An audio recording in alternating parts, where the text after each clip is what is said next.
Saya tahu Bapak itu pendukung Pak Prabowo sebetulnya. Saya tahu. Ya.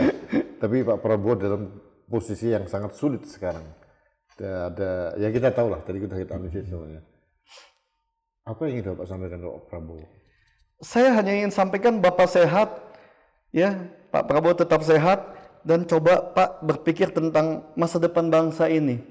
Bagaimana Bapak mampu mensejahterakan rakyat tanpa ada intervensi dari kiri kanan Bapak yang mempunyai kepentingan tertentu di sini untuk pribadinya.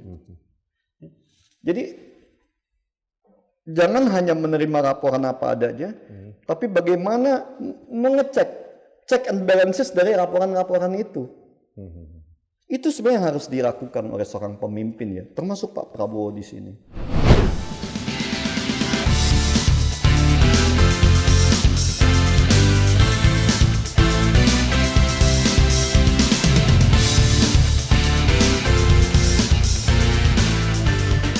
Halo sahabat Indonesia, kita bertemu kembali dalam Anak Bangsa Podcast. Kali ini tetap dengan narasumber Dr. Rudiono Darsono. Kita akan membahas tentang situasi terkini di dalam negeri dan dikaitkan dengan konstelasi dinamika yang terjadi di global yang sekarang eskalasi perang antara Iran melawan sekutu Amerika dan Israel masih tetap berlangsung. Tapi kita tidak membahas hal itu, kita membahas dampaknya terhadap Indonesia dan polisi-polisi apa yang sudah dilakukan oleh Presiden selama ini, apakah sudah ada progres atau masih omon-omon atau mungkin sebaliknya justru destruktif. Saya akan membahas dengan Pak Rudiono Darsono karena beliau ada dua sisi sebagai tokoh pendidikan, beliau mempunyai kampus di mana-mana, dan beliau juga seorang pengusaha yang handal, dan beliau juga pemerhati politik yang sering saya ajak diskusi untuk berbagai hal yang kekinian. Pak Rudi, terima kasih waktunya. Terima kasih Pak atas kedatangan Lagi-lagi saya datang untuk bahas masalah yang update sekarang, Pak. Terima kasih, silakan. Timur Tengah sedang goyang. Amerika Israel sedang luar biasa lah. Kita tidak tahu arahnya kemana sampai kapan, tapi otomatis kalau kita melihat Hormuz sudah ditutup, ya, Hormuz Strait ditutup, kemudian pasokan kita juga terbatas. Dampaknya sekarang kita terasakan, Pak. BBM non subsidi sudah mulai naik. Saya tidak tahu ini. Bahlil bilang kita hanya bertahan bisa 20 hari. Apakah minyak yang non Timur Tengah itu bisa segera datang atau apa gitu ya. Tapi ini masalahnya akan numpuk. Nah, sebelum itu Pak, saya melihat keputusan-keputusan politik, baik kebijakan ekonomi, kebijakan fiskal, moneter, kemudian juga banyak hal lain, masalah reformasi Polri yang belum selesai gitu. Pak Rudi, saya sebelumnya ingin membahas, Bapak membaca peta domestik kita sekarang seperti apa? Bapak bicara tentang peta domestik kita ya. Ya, sekarang ini yang Bapak baca. Saat ini kita dari dunia pendidikan pun terus terang kita sampaikan kita pun ada kebingungan, Pak. Kebingungan atau skeptis? Masih dalam tahap kebingungan ya. Okay. Dalam arti itu kita nggak tahu programnya Pak Prabowo ini sebenarnya mau dibawa kemana. Okay. Karena kita melihat ya, dan kita sangat melihat dari semua tindakan-tindakan negara ya, pemerintah dalam hal ini, semuanya serba tidak terencana dan acak-acakan gitu. Jadi dalam arti kita nggak tahu nih sebenarnya perencanaannya Indonesia perekonomian mau dibawa kemana, hukum mau dibawa kemana, politik kita mau dibawa kemana nih. Dan ini masalah-masalahnya saling berkelindan Pak ya. Ya, pendidikan, hukum, ekonomi itu saling terkait gitu Pak. Okay. Ini agak semuanya terus terang kayak di pendidikan pun gitu kan. Peraturan-peraturan antara peraturan masa lalu dengan yang baru pun saling bersinggungan karena apa yang sudah tidak dipakai pada masa lalu tidak pernah ada pembaruannya hari ini. Ya, jadi ada kebingungan kita mau ngapain, kan gitu. satu sisi kita masih mengikuti kasus yang lama, SKS yang lama, sisi yang lain peraturan baru begitu banyak perubahannya. Yang lama pun Ada belum yang kita bertentangan atau overlapping juga ada, Pak? overlapping pun ada. Jadi yang baru ini, yang lama kita belum selesaikan, yang baru sudah keluar. Jadi kita bingung, yang lama ini kita dalam tahap penyelesaian. Belum finish, peraturan baru sudah berjalan. Ya. Sebagai contoh kemarin itu kebingungan kita kan, sampai intelijensi kita sebagai pendidik pun dibatasi. Jadi Maksudnya gimana? Intelijensi sebagai pendidik? gini Pak, kita sebagai dosen pun cara berpikir kita itu dibatasi waktunya. Sampai kapan kita boleh menggunakan otak kita untuk mengajar sebagai dosen kan? Wah, Sekian tahun kita tidak diakui lagi sebagai dosen. Ya, padahal kita kemarin itu ada jadi 65 tahun itu tidak boleh lagi sebagai dosen. Profesor juga 65 tahun. Jadi kebingungan. Jadi padahal usia 65 sampai 70 kalau di kita sekarang masih produktif, Pak ya? bukan hanya itu Pak ya. Semakin senior dan semakin matangnya seorang pendidik akan semakin bijaksana dalam memberikan keilmuan itu pasti. Dan saya rasakan sendiri kan. Saya sebagai pengelola pendidikan itu sangat merasakan bahwa semakin matangnya seorang pendidik, semakin wise, semakin bijaksana dia dalam menjalankan sistem pendidikan yang ada. Cara mendidik. Karena dia sudah menemukan polanya bagaimana mengantarkan sebuah mata pelajaran atau perkuliahan itu dengan baik dan benar. Dengan overview yang lebih komprehensif gitu, Pak ya? Betul, Oke. betul. Dibandingkan yang junior-junior ini? Iya. Oke, Ya, oke. yang muda-muda bukan berarti yang muda nggak bagus, Pak. Banyak yang bagus. Tapi harus penyesuaian-penyesuaian yang begitu panjang. Sedangkan peraturan-peraturan kita mengharuskan kita memiliki jumlah dokter sekian banyak, profesor sekian banyak, pengajar rektor sekian banyak, rektor kepala sekian banyak untuk bisa mendapatkan satu grade yang dianggap baik dalam dunia pendidikan. Kita jujur saya sampaikan kita bingung. Ya. Pak, kalau Bapak bilang nih, saya fokus ke ini, saya tertarik masalah pembatasan intelijensi pendidik. Sudah ada peraturannya? Sudah ada.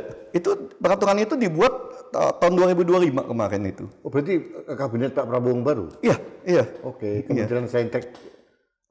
Yang pertama itu dan begitu dijalankan kita ini kan juga kebingungan semua ini kan.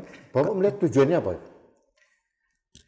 Saya nggak tahu masukannya dari mana Pak ya. Jujur ngomong saya sampaikan apa adanya. Saya nggak tahu itu masukannya dari mana. Sampai sebuah negara membatasi cara orang untuk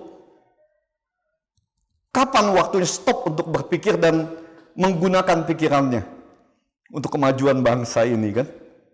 Ini agak ya kita nikmati aja lah ya karena kita nggak bisa apa-apa kan Pak.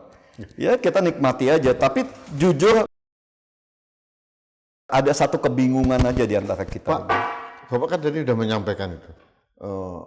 Umur 65, 70, semakin senior, semakin matang, semakin overview-nya semakin luas gitu Pak. Kalau itu tetap diberlakukan, dampaknya apa terhadap dunia pendidikan? Dampaknya kita jadi kebingungan dengan jumlah dosen yang harus kita atau diwajibkan kepada dunia pendidikan itu untuk memenuhi kriteria sebagai lembaga pendidikan yang baik. Ya, apalagi untuk kita mencapai tingkat unggul. Kan gitu ya. Kan ke sana Pak. Walaupun ke sini sudah mulai ada perbaikan lagi. Ke sini sedang ada sedikit perbaikan.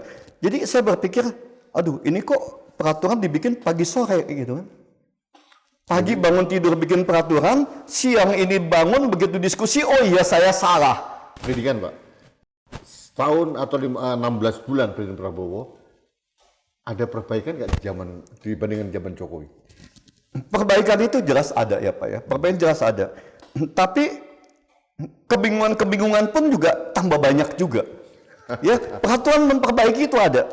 Tapi implementasi di lapangan juga masih dikaitkan dengan yang lama. Ya. Kebutuhan-kebutuhan tentang pendidikan yang selalu dikaitkan dengan organisasi-organisasi yang membuat pendidikan menjadi mahal.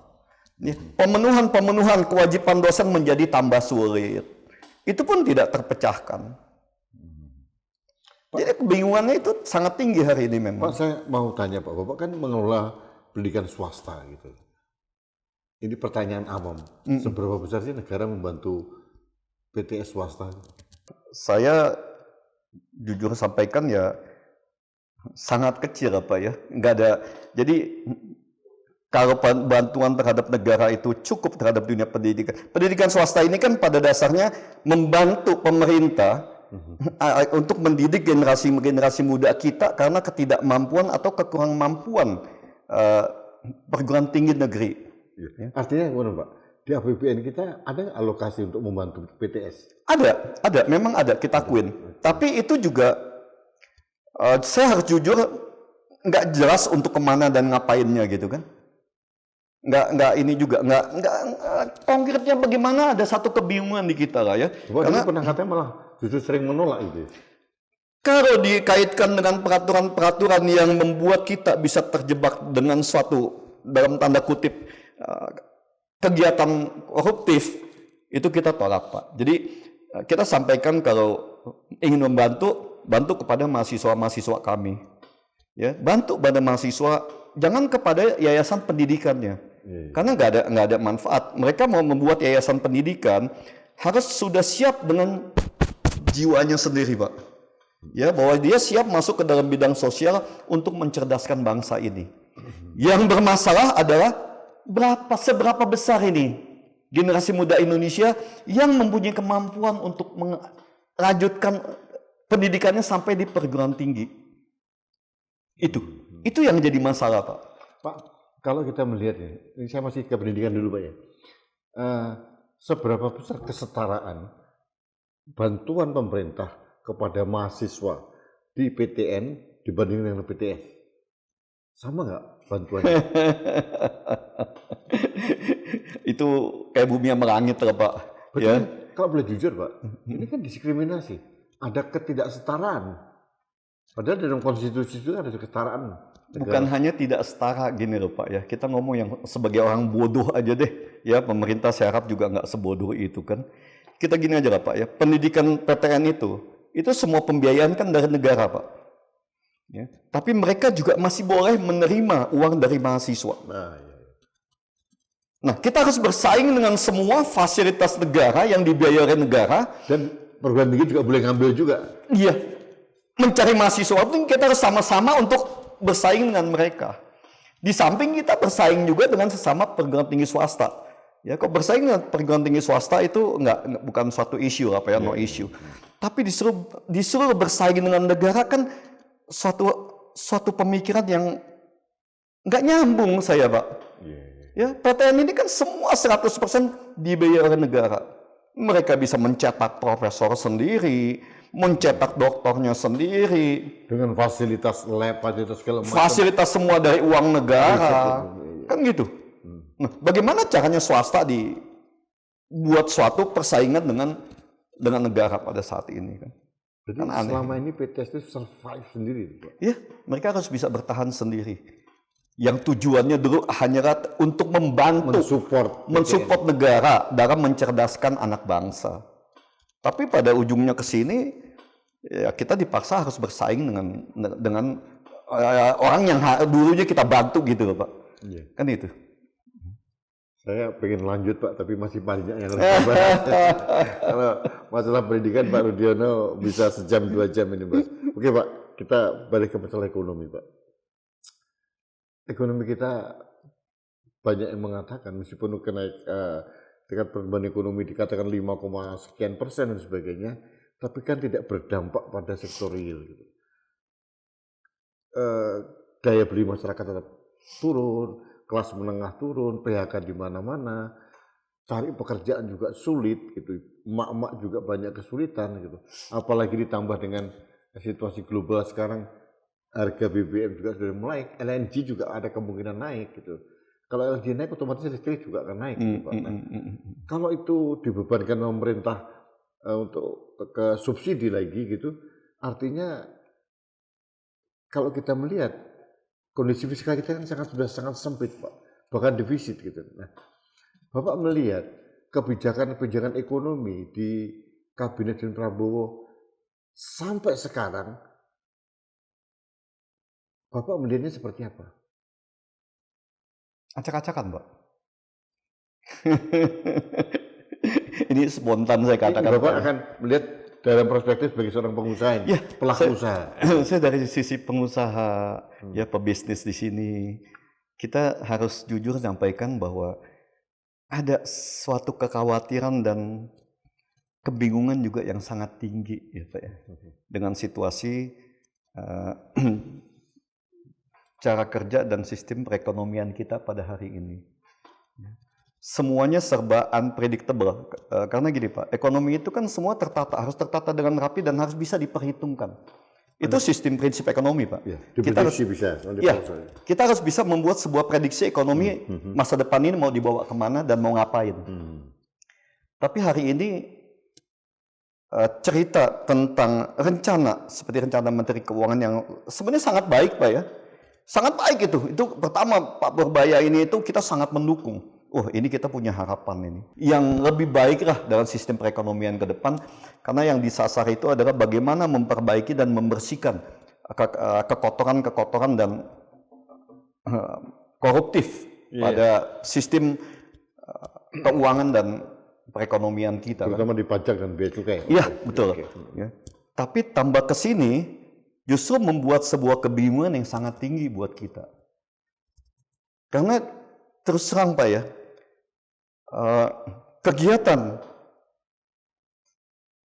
atau pembenahan lah kita ngomong nggak ya, sistem perpajakan yang pertamanya disasar untuk memperbaiki ke depan ini supaya bisa lebih baik, ya, pengusaha bisa lebih jujur dalam menjalankan sistem perpajakannya. Justru keadaan yang di bawah ini kan seperti membuat sebuah teror masa lalu, Pak. Ya. Pengertiannya gimana? Begini, Pak. Ini kan tidak lagi menyasar kepada siapa dan bagaimana, ya. Misal kita ambil satu contoh lah. Setiap kegiatan atau kebijakan negara pada masa lalu kita ikutin. Ya, misalnya kita ikutin. Oh, oke, tax amnesty, kita bayar sekian tax amnesty. Oke, PPS 2020, kita ikutin PPS 2020, kita bayar, kita semua segala macam. Pada saat mereka rubah sistem dengan Cortex, kita kebingungan kan Pak? Ya, sistem karena perbedaan masa lalu yang sistem manual dengan Cortex itu kan sangat berbeda. Dan kita orang luar pengusaha ini, yang di luar ini juga kita nggak ngerti kan Pak? So Cortex ini mau dibawa kemana? Dan ternyata di situ kan di dalamnya sangat detail dan semua segala macam yang sangat kita tidak mengerti. Jadi perpajakan yang kita anggap dulu, oke, apapun kita laporkan. Karena perbaikan ini kan tidak mungkin 100% kita bisa benar, Pak. Ya. Walaupun kita sudah mempercayakan, oke, kita selalu konsultasi dengan yang namanya AR kan Pak ya. Orang pajak itu kan dengan AR. Kita percayakan AR itu untuk mendukung kita, membantu kita memperbaiki sistem perpajakan kita. Tapi kan nggak semua AR juga ini benar Pak. Dan nggak juga semua AR ini menguasai masalah itu. Begitu masuk sistem Cortex perpajakan yang baru, ternyata AR itu pun banyak sekali kesalahan di sana. Nah, tapi yang disalahkan kan bukan sistem atau oknum di pejabat keuangannya. Yang disalahkan ini masyarakat pembayar pajak yang dulu secara taat membayar pajaknya. Tapi karena kesalahan-kesalahan masa lalu, masyarakat yang dikenakan hukumannya. Oke, masalahnya memang masih denda ekonomi, Pak ya. Masih bukan hukuman kurungan badan atau ini itu. Tapi ini kan sebuah teror untuk para pengusaha. Karena para pengusaha itu kan sistemnya adalah bagaimana kita bisa memperbaiki sebuah peraturan atau sebuah sistem keuangan baik di perusahaan maupun eksternal, ya, baik internal maupun eksternal. Itu yang akan kita bisa, apakah kita bisa menghasilkan keuntungan atau kita tidak bisa menjalankan usaha ini. Pak, jadi keberadaan Cortex yang sebetulnya niatnya adalah untuk digitalisasi supaya tidak ada kong kali kong secara langsung itu, justru yang terjadi malah acak-adul seperti itu ya Pak? Sebenarnya bukan Cortexnya Pak ya, tapi seperti ada satu, saya buka aja apa adanya Pak ya, seperti ada satu image di dalam benak orang-orang pajak ini untuk bisa mencari kesalahan dari wajib pajak sebanyak mungkin. Mau dia itu sudah mengikuti aturan atau belum dulunya tidak mengikuti aturan. Ya, mau dia itu penyelundup atau memang karena kesalahan yang tidak disengaja atau ketidakmengertian. Ini yang menjadi kekhawatiran dari pengusaha Indonesia pada hari ini, Pak. Ini bukan hanya kecil, Pak. Kita dunia pendidikan ya, kan sangat banyak menerima ini. Kita juga terus kita mengundang dan kita juga dihubungi oleh Kanwil, Direktorat DJP Jakarta Utara ya. Oke, kita berikan juga mereka waktu untuk memberikan sosialisasi di kampus kita baik kepada mahasiswa maupun kepada dosen-dosen agar bisa disebarkan. Ya, kita buat juga sistem online-nya agar bisa didengar oleh banyak orang. Tapi ini kan bukan bukan suatu yang mudah. Kedua, yang disasar ini bukan perbaikan masa depan, tapi mencari kesalahan masa lalu. Ini yang di pandangan saya jadi, kok jadi jahat seperti ini gitu kan? Kita berbuat begini bukan karena kita sengaja loh. Kita nggak ngerti. Dulu ini kita nggak tahu. Kamu bikin aturan begitu kita ikutin. Kamu bikin aturan ini kita ikutin. Ya, kita tidak mengerti kita undang AR. Kita datang ke AR. Kita diskusikan semua pembayaran pajak kita. Ada yang meng-hire AR itu untuk membantu membuat laporan-laporan pajak kita supaya kita tidak salah. Sebagai wajib pajak tertib gitu. Ya, tapi ini kan nggak mungkin sempurna, Pak. Ya, artinya tetap sekarang ini malah tutup dikorek-korek. Ditarik 5 tahun ke belakang.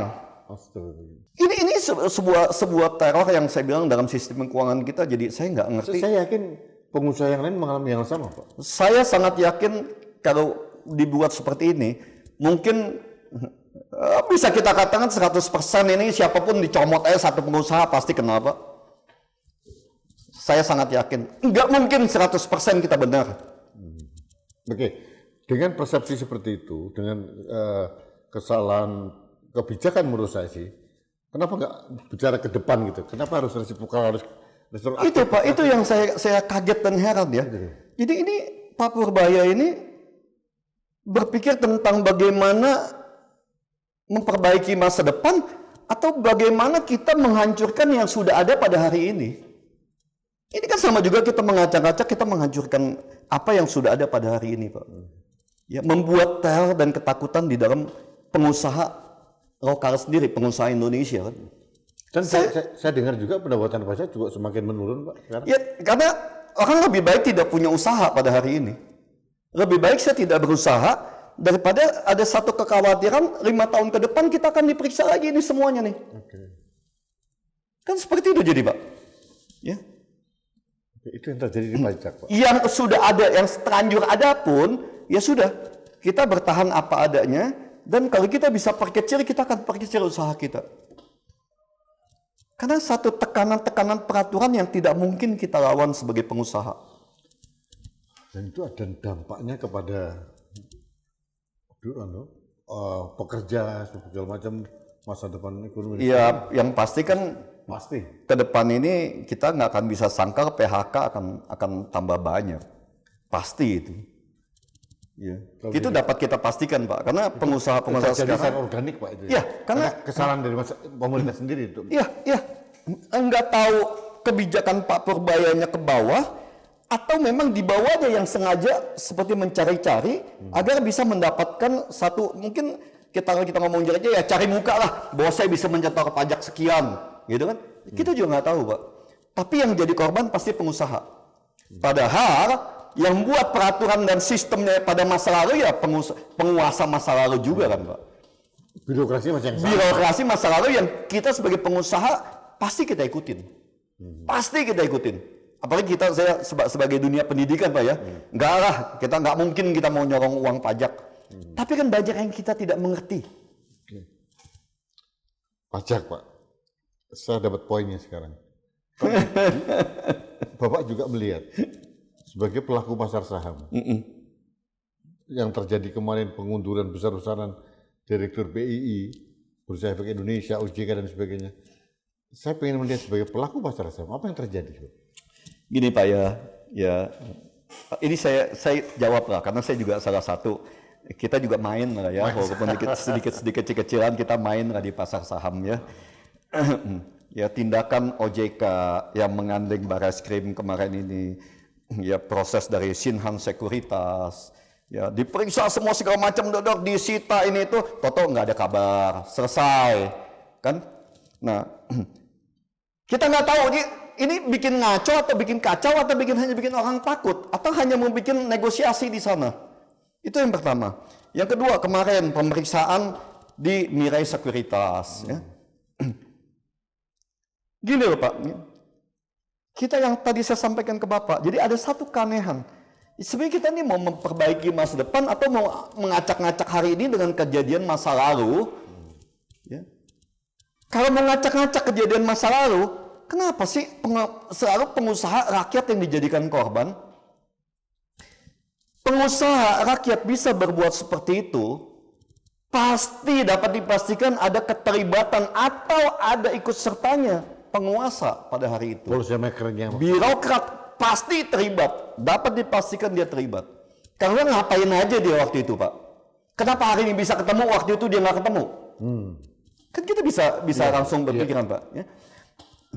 Dampak langsungnya ya tadi, kekhawatiran. Ini satu sekuritas, ini sekuritas kedua, besok sekuritas mana lagi? Dengan pikiran kita pemain saham yang lokal aja lah Pak ya, asing dengan disclosure kemarin yang 1% itu, kita sudah melihat sangat jelas. Asing sudah sangat sedikit sebagai investment di pasar modal kita. Masih ada pun itu kita benar-benar kita mengerti itu mayoritas adalah nomini. Ya, orang Indonesia yang memakai nama perusahaan asing atau SPV, Special Purpose Vehicle, ya di luar negeri lah ya, sebagai cabang investment company mereka. Pak, dengan Bapak lihat tadi ya perkembangan itu, dampaknya terhadap investor lokal dan apalagi asing, apa yang terjadi Pak? Yang terjadi adalah sampai banyak omongan lebih baik mereka pergi ke Singapura main kasino, ya daripada main di sistem Bursa Efek Jakarta hari ini. Sama-sama kita mirip dengan judi kok. Ya, udah nggak, kita sudah tidak lagi bicara tentang investasi jangka panjang. Jadi persepsi kebijakan pun dianggap gambling juga. Ya, ini yang ada hanya trading, beli pagi jual sore, atau beli paling lama beli hari Kamis atau Jumat udah dijual. Hit and run begitu. Ya, karena kita nggak tahu nih hari Sabtu akan ada pengumuman apa lagi nih. Jadi kita bermain hanya yang benar-benar very short term, bukan short term lagi. Jadi benar-benar trading tok. Ini persepsi seperti ini dimaknai secara komunal bagi investor. Iya, ya. Kita sering, kan saya bilang Bapak, kita ini sesama pengusaha kan sangat sering kita berkumpul, makan siang, kita ngopi, kita ngobrol tentang bisnis, tentang sistem keuangan, sistem market bagai saham gimana kan. Kan kita selalu diskusi Pak. Ya. Apalagi kemarin ada dari Stanley Morgan, Capital International. Morgan Stanley, ini MSCI. Itu semakin memperburuk citra pasar modal kita ya Pak ya? Hari ini kemarin kita sudah mendapatkan satu shock terapi baru dari Fitch and SP, ya Fitch Standard and Poor itu bahwa kita masuk ke dalam outlook negatif lagi kan? Dari Moody itu? Bukan, dari Fitch, dari Fitch ya. Kita masuk ke rating triple B. Triple B itu rating terendah dari sebuah negara untuk investment grade, ranking investasinya. Itu selevel dengan negara-negara Afrika terbelakang. Sebagian negara Afrika lebih baik dari kita malah.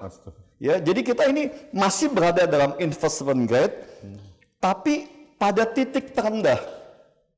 Yang kalau dalam 1-2 tahun kita perbaiki, kita akan masuk yang kita sampaikan, kita akan masuk dalam suatu negara yang tidak layak investasi. Karena risiko dan ketidakpastian. Kemungkinan gagal bayar atau high risk default payment yang sangat tinggi. Kita bisa mengarah ke fail state, Pak, negara gagal. Kalau ini terus dijalankan seperti ini bukan nggak mungkin. Karena ini kan pertama dari Moody kita masuk negatif outlook. Kemarin Fifth Standard & Poor sudah masuk. Kita di negatif juga. Ya, Fifth and Poor itu, Standard & Poor itu sudah masuk kepada titik negara, Pak, bukan hanya perusahaan. Ya, itu udah tanggung jawab BI, OJK itu udah masuk ke sana. Ya, itu standar sebuah negara apakah masih layak untuk investasi atau tidak. Kita turun kita ke bawah. Ditambah lagi dari Transparansi Internasional CPI kita Ya, merosot kita lagi. drop sangat jauh sampai ke level 34 nggak salah. Ya, ini kan bertumbuk-tumbuk dari MSC, kemudian dari Modi, dari First itu, kemudian dari Transparansi Internasional. Kalau Bapak melihat respon pejabat atau pemangku kebijakan ekonomi dari Presiden Prabowo seperti apa? Kalau saya lihat ada satu kebingungan yang mereka sendiri nggak tahu mau ngapain ya Pak ya. Jujur Pak Prabowo, saya sangat yakin dengan ketulusan hati beliau. Sangat yakin, saya percaya penuh Pak Prabowo. Niatnya kita percaya. Niat dan proposal atau tawaran untuk memperbaiki bangsa ini sangat-sangat baik. Tapi kita mesti jujur Pak. Ya, di lingkungan Pak Prabowo ini ada beberapa faksi juga yang saling berebut kue dan saling membunuh. Satu antara lain dengan lain. Iya, ya lingkungan di dalam ranking ring satunya Pak Prabowo sendiri kita sangat melihat itu Pak. Jadi jalur A, jalur B, jalur C Sudah saling membunuh di dalam. Korbannya pasti masyarakat, negara. Karena kita semakin kebingungan di sini. tim ekonomi Pak Prabowo kurang kapabel. Ya, bukan kurang kapabel. Jadi perhitungannya bukan lagi kepada bangsa dan negara, tapi kepada apa bagian gua. Sudah ke sana, Pak. Pragmatisme pribadi. Ya, today is today, tomorrow is another day. Ya, pokoknya ini hari gua dapat apa? Pak, di zaman Orde Baru kita ngalami. Ada dirijen ekonomi kita Widjo Niti Sastro gitu ya. Kemudian ada lagi beberapa tokoh-tokoh ekonomi yang lain. Sekarang figur-figur seperti itu nggak ada lagi, Pak? Gini Pak, bukan nggak ada, banyak. Orang pintar hari ini sangat banyak Pak. Tapi tetap dibutuhkan figur seorang leader. Yang selalu kita sampaikan, figur seorang leader yang tidak boleh digoyahkan oleh kemauan-kemauan individu. Ya, bagaimana seorang leader itu dapat menjalankan sebuah keputusannya, sebuah perencanaannya dengan tepat, benar, dan baik. Baik aja belum tentu benar, Pak. Jadi bagaimana dia dengan benar dan bisa dijalankan dengan baik. Implementasinya itu memang untuk rakyat. Pengawasannya memang baik untuk rakyat. Hasilnya baik untuk rakyat. Nah, pengawasan ini yang kita boleh dibilang nol. Check and balances. Check and balancesnya tidak ada sama sekali. Kenapa? Karena semua organ yang harusnya sebagai pengawas ikut sebagai pemain. Gitu kan Pak? Jadi kalau dalam sepak bola, wasitnya pun sebagai pemain. Apa yang kita harapkan lagi? Mau ngapain itu di lapangan kan? Kalau wasit udah ikut jadi pemain, jadi boleh ada pemain, pelatih, wasit sudah sebagai pemain di dalam sana. Apalagi yang kita bisa harapkan dari pertandingan itu. Ini kita bicara apa adanya Pak ya. Pasti banyak yang nanti banyak komplain juga. Mengkritisi tim ekonomi Pak Prabowo. Ya sistem intelijen dan pemikirannya sangat buruk lah hari ini. Ini Bapak masuk ke yang fiskal atau moneter atau dua-duanya? Dua-duanya. Ya. Dua-duanya. Termasuk Pak Purbaya pengawasannya ke bawah juga yang tadi saya sampaikan. Jadi seperti mau kemana nih? Kita berpikir tentang masa depan atau kita mau acak-acak dengan mengaitkan terus menggali masa lalu? Itu kuncinya ya. Ya karena tidak mungkin ada satupun yang benar dan baik. Kalau saran Bapak harusnya kita bicara looking forward. Iya, stop, ambil garis merah. Oke, stop.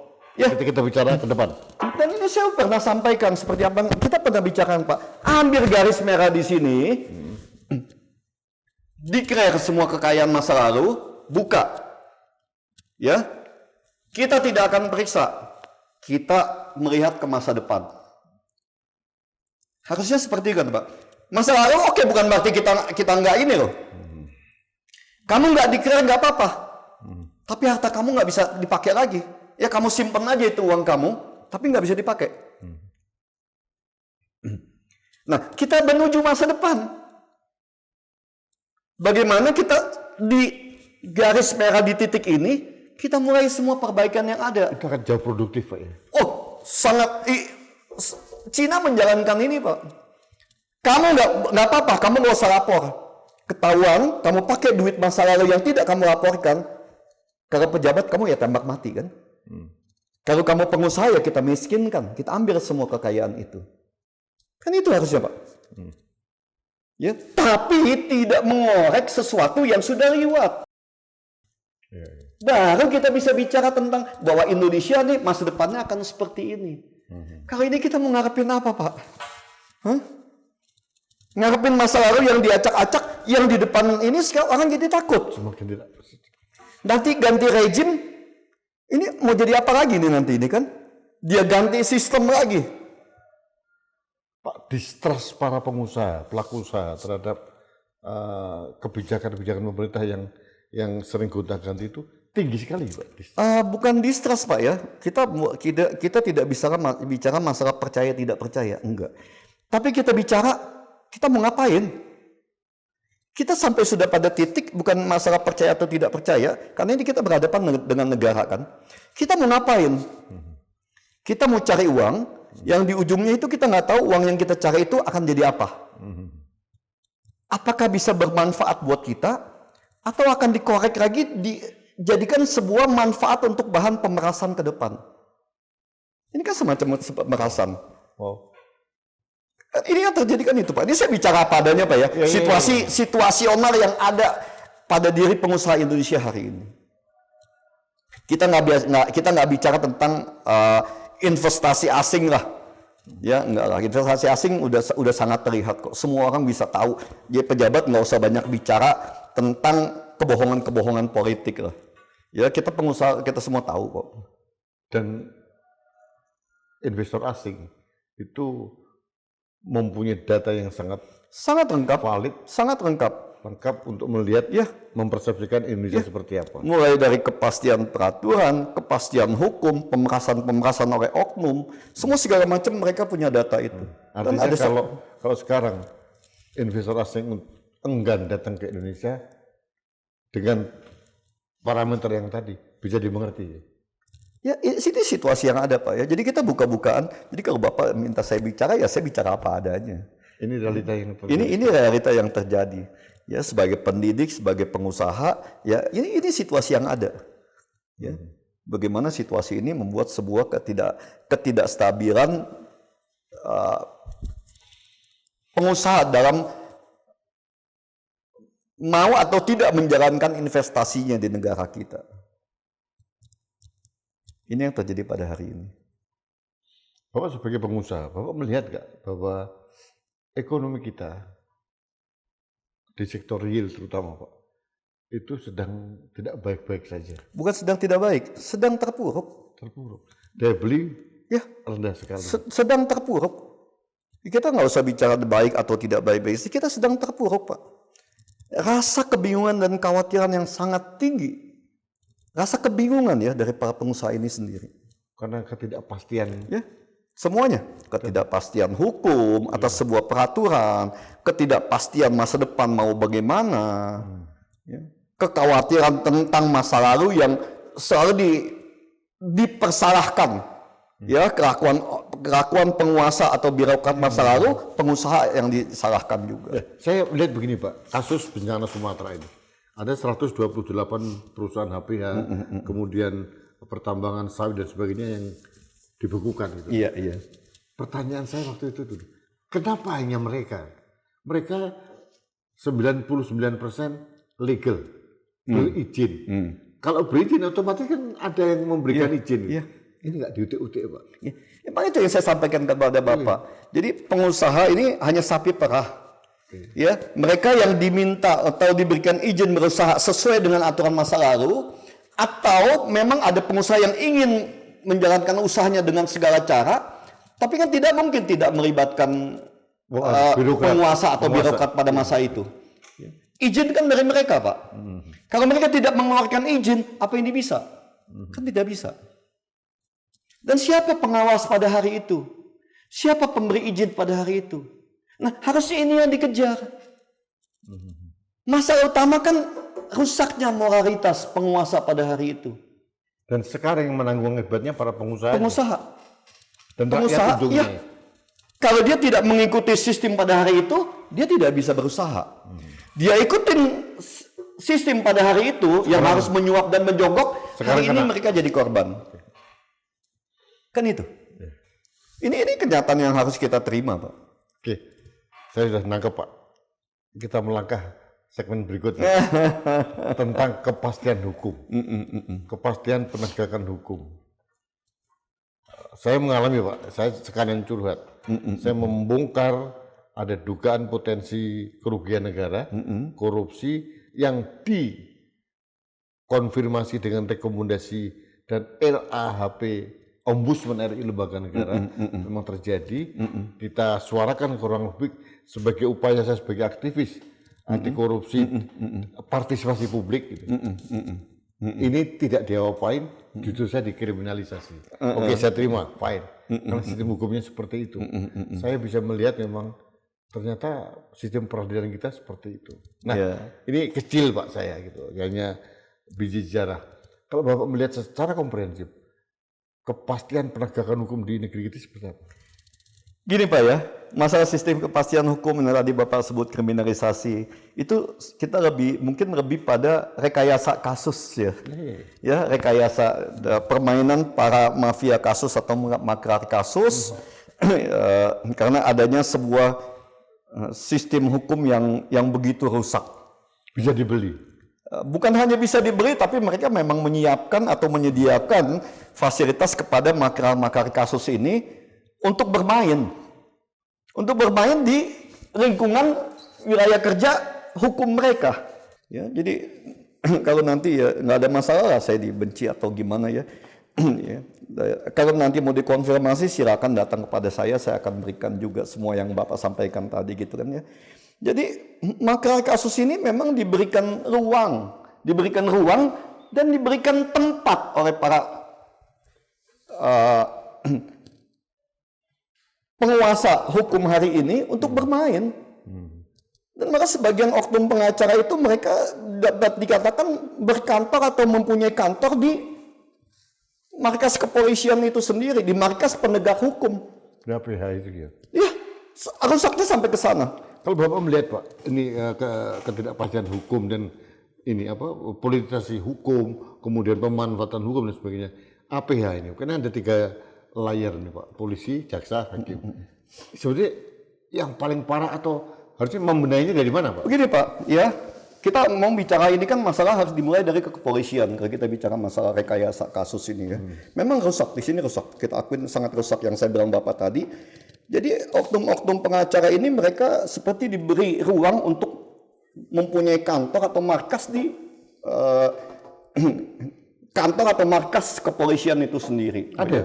Ya, sampai di Mabes Polri pun itu saya pernah dapat informasi secara langsung bahwa mereka disampaikan mempunyai kantor untuk mengatur lalu lintas perkara itu. Mau dilempar kemana, mau diurus oleh siapa, nah ini semua ada di sini. Ini valid katanya?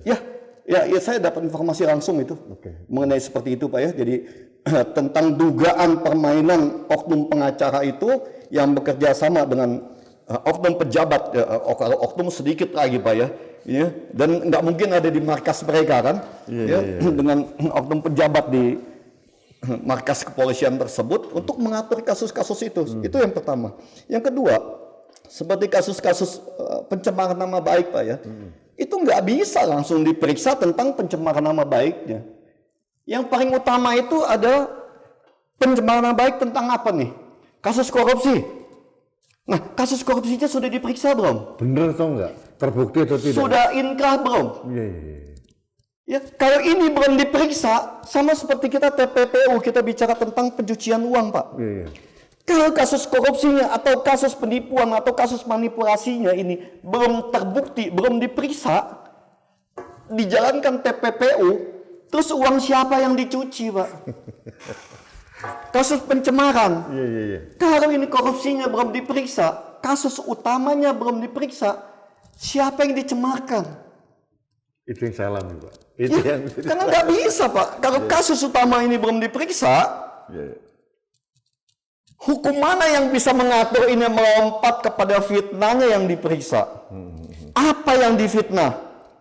Kan dia bilang, oh ini saya difitnah, dibilang saya korupsi. Loh, diperiksa dulu dia korupsi enggak? Diambil semua data. Pembicaraan tentang korupsi ini, apa aja datanya? Diperiksa semua, dari komponen mana aja.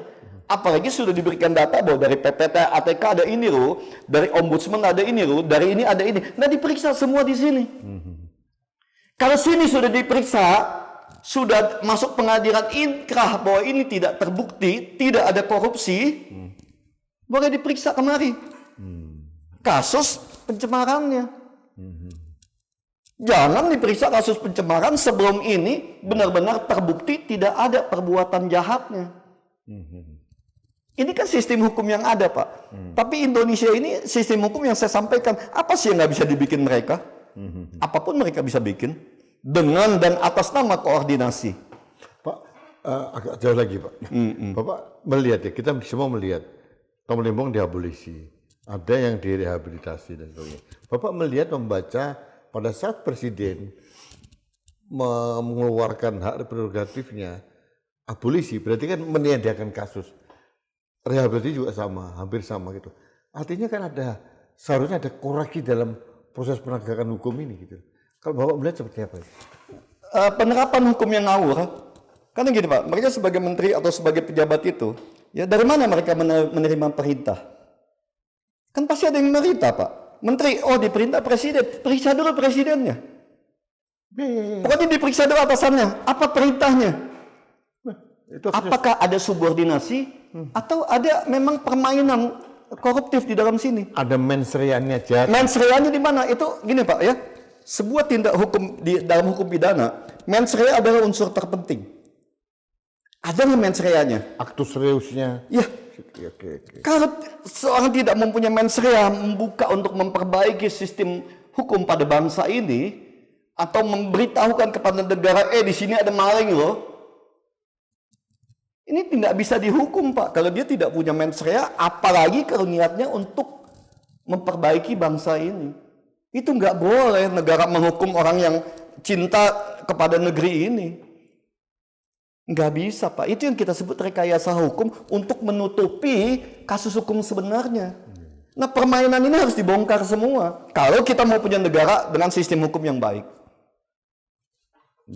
Ya, ke sana Pak. Saya lihat agak aneh juga Ya. ini. Tapi Jadi mens rea itu adalah unsur terpenting dalam sebuah tindak pidana.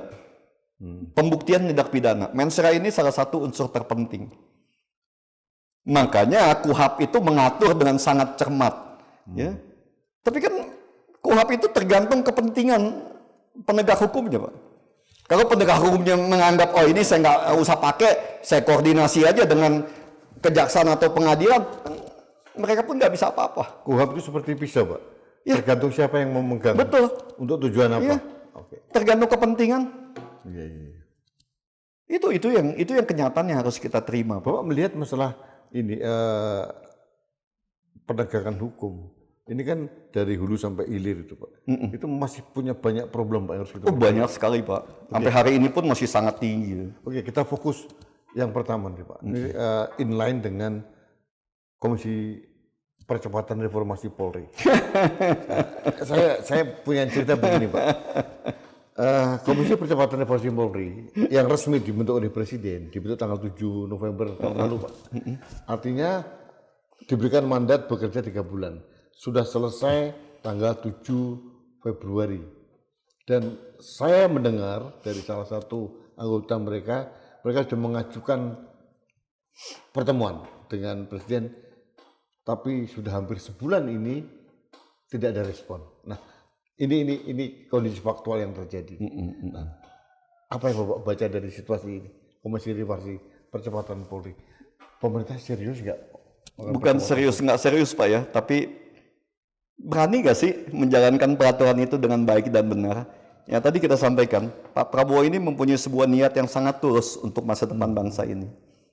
Tapi faksi-faksi di sekelilingnya ini kan sangat intens dan mempunyai kekuatan, terutama masalah finansial yang sangat tinggi. Maaf, Pak, tapi rakyat Indonesia yang 280 juta itu kan di belakang Presiden. Kenapa presiden takut? Nggak ada. Kurang kuat apa presiden? Gini lah Pak, kalau kekuatan rakyat itu solid dan bisa terjadi, Itu absurd. ya manipulasi pemilu itu nggak akan terjadi Pak. Ya kita kan sangat lihat, kalau nggak kita nggak usah bicara dan serangan fajar tentang suara-suara yang diakomodir dan dikumpulkan semua dengan sekian banyak uang. Ini kan karena yang saya selalu sampaikan kepada semua teman-teman termasuk pada Bapak ya. Kenapa penguasa selalu menjaga kebodohan dan kemiskinan pada masyarakat kita? Kan ini yang dipeliharakan ini Pak, kebodohan dan kemiskinan. Iya. Makanya kenapa dunia pendidikan itu sebisa mungkin tidak boleh berkembang. Karena rakyat nggak boleh pintar. Miris. Ya, rakyat yang cerdas, rakyat yang pintar membuat demokrasi manipulatif mereka tidak berjalan. Kan demokrasi ini hanya nama Pak.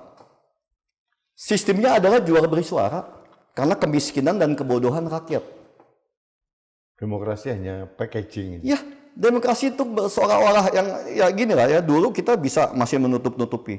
Sekarang dengan keterbukaan globalisasi informasi dan segala macam, pertama kali Moody's, Fifth, MSCI mengeluarkan sebuah peraturan yang sangat tegas kan. Kita di downgrade dan masuk kepada titik terendah. Termasuk CPI. Ya, pada titik terendah negara yang layak investasi. Di mana kita harus perbaiki dalam 1-2 tahun ini. Atau kita akan di downgrade lagi. Kan itu yang terjadi, Pak. Oke, sekarang saya fokus ke reformasi Polri. Apa yang Bapak baca dari saya melihat pertentangan yang sangat tinggi yang selalu saya sampaikan kepada Bapak ya. Pak Prabowo ini sebenarnya maunya apa sih? Rakyat mendukung loh semuanya. Rakyat mendoakan Bapak ini sehat dan bisa menjalankan karena Pak Prabowo ini adalah the last resort. Ya. Negara ini bisa diperbaiki atau ke depan kita akan hancur. Kalau Pak Prabowo tidak mampu memperbaiki ini, ke depan kita jangan berharap tentang masa depan Indonesia yang lebih baik, Pak. Ini sudah menjadi pembicaraan baik di dalam maupun di luar negeri. Pak Prabowo ini adalah seorang yang mempunyai hati tulus untuk memperbaiki bangsa ini. Tapi keraguan-raguannya ini sangat tinggi. Ya sampai hanya untuk setingkat reformasi kepolisian pun tidak mampu untuk dipecahkan dengan baik, benar, dan tepat waktu. Karena apa? Hanya tingkat kepolisian. Karena apa? Ya, karena adanya kepentingan untuk menjaga status quo ini tetap berkuasa. Artinya presiden melawan status quo. Iya, musuhnya ini status quo. Oke. Korupsi masa lalu. Korupsi yang begitu menggurita pada masa lalu. Yang tidak mau adanya perubahan. Karena kalau benar-benar perubahan, ini berantakan semua ini, Pak. Pak, ada kelompok status quo yang Bapak saya sampaikan tadi. Ini saya pakai kalimat Bapak ya, status quo di kepolisian dan sebagainya, sehingga sulit tertembus oleh niat baik presiden. Tapi Bapak tadi juga menyampaikan, presiden didukung rakyat. TNI 100% di belakang presiden. Kurang kuat apa lagi untuk mereformasi ini? Pak, kita butuh mental dan moral seorang pemimpin yang berani, kuat, teguh, dan hanya berpikir tentang satu hal. Bagaimana memperbaiki Indonesia. Bagaimana mensejahterakan bangsa Indonesia. Bagaimana memberikan keadilan sesuai dengan asas-asas kemerdekaan satu bangsa. Nah, sang tinggal di sini persoalannya. Pak Prabowo bukan Pak Harto, ya. Pak Harto tidak mempunyai beban atau suatu pertimbangan apapun tentang kiri dan kanan di dalam masalah perpolitikan.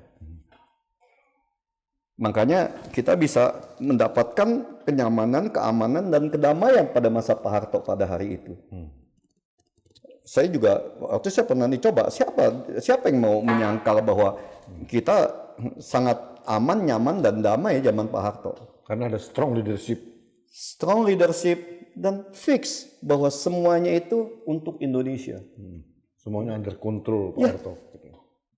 Kalian, beginilah pengusaha, kalian boleh bertelur emas, ya boleh berusaha sebanyak mungkin. menghasilkan apapun boleh. Yang tadi saya sampaikan, boleh bertelur emas. Tapi jangan bawa emas itu keluar dari Indonesia. Tanamkan lagi dalam bentuk investasi di Indonesia untuk kemakmuran rakyat Indonesia. Kalau sekarang ini kan mereka mau apapun dibawa keluar. Kita dapat sampah di sini. Kan itu. Tapi siapa yang tidak melakukan seperti itu? Kalau kepastian hukum dan aturan di Indonesianya sendiri tidak pasti. Jelas. Tidak ada jaminan tentang keamanan sistem investasi mereka. Ini yang bikin semua pengusaha jadi serba salah, serba bingung. Konkret Pak, kalau reformasi Polri, menurut kacamata seorang Rudiono Darsono, apa yang harus direformasi? Aduh, yang saya sampaikan Pak, ya polisi ini bagaimana mereformasi Pak? Kalau di dalamnya itu udah begitu bobrok ya Pak ya. Ada yang mengatakan ikan itu busuk dari kepalanya. Iya. Bapak setuju itu? Ya, itu selalu saya bicarakan. Artinya dipotong kepalanya dulu harusnya. Satu, saya selalu sampaikan, reformasi Polri ini tidak semudah apa yang memang selalu kita bicarakan Pak ya. Karena kerusakan ini sudah organik lah ya. Ya, Kalau kerusakan di sini. istilahnya sekarang TSM, terstruktur, sistematis dan masif. Ya, yang sampai tadi saya sampaikan bahwa markasnya pun sudah dijadikan tempat atau berkantornya para oknum-oknum mafia hukum, ya, atau oknum-oknum pengacara ini yang diduga bermain untuk mengatur lalu lintas perkara, mau ngapain aja di situ. Kalau oknum mafia kasus di situ udah berkantor, bagaimana mereka mereformasi diri yang di bawah ini, Pak? Kalau di atasnya nggak mungkin nggak mengetahui ini. Nggak mungkin nggak kebagian di sini. Jadi dugaan-dugaan tentang kegiatan-kegiatan ini jadi satu pertanyaan besar buat kita semua. Begitu banyaknya oknum di dalam yang bermain, mulai dari titik tertinggi sampai dengan titik yang di bawah, yang melingkupi bukan hanya sistem hukum dan perekonomian, tapi juga politik, sampai dengan politik pemilihan kepala negara. Kan banyak dibicarakan itu Pak. Oh, kamu jadi presiden karena dukungan dari, waktu itu disebutkan parcok kan Pak. Iya. Nah terus apa yang mau direformasi kalau mereka terlibat di dalam pemilihan seorang kepala negara? Bagaimana beban mental seorang kepala negara yang dia naik karena didukung oleh parcok ini? Oke, Pak, ini analisis. Saya sangat setuju. Pertanyaannya Pak, konkretnya, saran konkret seorang Rudiono Darsono, reformasi Polri harus seperti apa? Selalu saya sampaikan Pak ya, polisi tidak boleh berdiri langsung di bawah presiden. Oke. Karena kita ngomong perpolitikannya sangat tinggi, ya, influence terhadap politik sangat tinggi. Ya, jadi kita tidak bisa ngomong, oh kok di dalam kementerian itu mereka akan masuk ke dalam sistem perpolitikan situ. Enggak, salah. Kalau mereka di kementerian, kita tahu menteri itu berkuasa hanya 5 tahun dan dapat setiap saat diganti. Kalau dia masuk di situ, alangkah bodohnya seorang pimpinan Polri untuk mengikuti seorang yang kekuasaannya sangat terbatas. Kan begitu, Pak? Saya juga agak, Pak, nggak sependapat dengan keberatan itu, Pak. TNI di bawah Kemenhan masih bisa mandiri di langsung bawah presiden. Iya. Rentang kendali presiden masih juga kuat gitu. Iya. Kan itu hanya administrasi aja. Administrasi dan koordinasi. Koordinasi. Ya. Administrasi dan koordinasi. Kalau penegak hukumnya kan mereka independen. Tapi polisi alergi itu, Pak. Kalau ya karena mereka ingin berkuasa penuh, Pak. kenyamanannya nggak boleh diganggu. Iya. Sudah masuk ke zona nyaman. Bapak lihat Perpres nomor 10 tahun 2025. Bagaimana seorang kepala kepolisian membuat peraturan Untuk dirinya sendiri. bukan hanya dirinya sendiri, Pak, lintas departemen. Dia bisa menaruhkan atau memberikan izin anggotanya untuk masuk ke departemen lain. Tapi, Ingat, Bapak, kenyataannya delegalisasi DPR. begini Pak ya, yang bisa mengatur sebuah kegiatan lintas departemen, itu hanya presiden, Pak. Iya, artinya gini loh Pak, ini kan anomali ini kan. Iya. Saya tahu persis itu, bagaimana ini polisi mengatur diri sendiri, mengatur lembaga lain gitu ya. Tapi kenyataannya Pak, secara faktual, Komisi 3 menyetujui Pak. Pak, saya sudah bilang Pak, ya berapa kali dalam beberapa wawancara saya sudah sampaikan, mafia di Indonesia itu sangat complicated Pak. Ya, penguasa, pengusaha, pengacara, hakim, jaksa, polisi. Walaupun kita sebut ini oknum-oknum lah Pak ya, misalnya oknum-oknum di sini lah.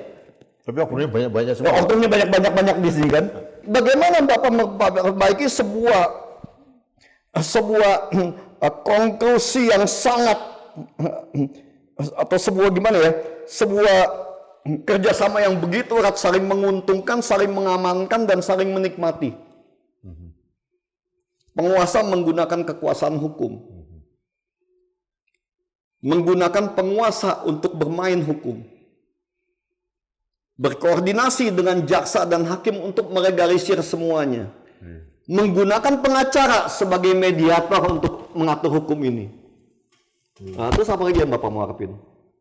Ya, jadi ini saya sampaikan ini welcome to Indonesia.